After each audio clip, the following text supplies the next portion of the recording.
સુરતના સચિન વિસ્તારમાં Shrinathji જ્વેલર્સમાં firing with હત્યાની ઘટનામાં પોલીસે કાઢ્યો આરોપીઓનું વરઘોડો। બિહારથી ઝડપાયેલા આરોપીઓને સાથે રાખી સચિન પોલીસે કર્યું ઘટનાનું રિકન્સ્ટ્રક્શન।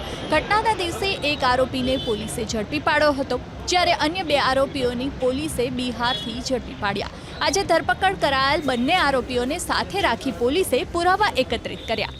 આ તરફ સુરતના લિંબાયતમાં દાદાગીરી કરીને રોફ જમાવતા વાજીદ ચિયા નામના આરોપીને પોલીસે ભણાવ્યો કાયદાનો પાઠ। વાજીદ ચિયા પર એક વ્યક્તિ સાથે મારામારી કરી 3000ની લૂંટ ચલાવવાનો આરોપ છે, જે મામલે લિંબાયત પોલીસે આરોપી વાજીદને તેના સાગરીત દીપક ઉર્ફે મરાઠે સાથે ઝડપી પાડ્યા। બંને આરોપીને પોલીસે બનાવના સ્થળ પર લઈ જઈ નાગરિકો પાસે માફી મંગાવી હતી।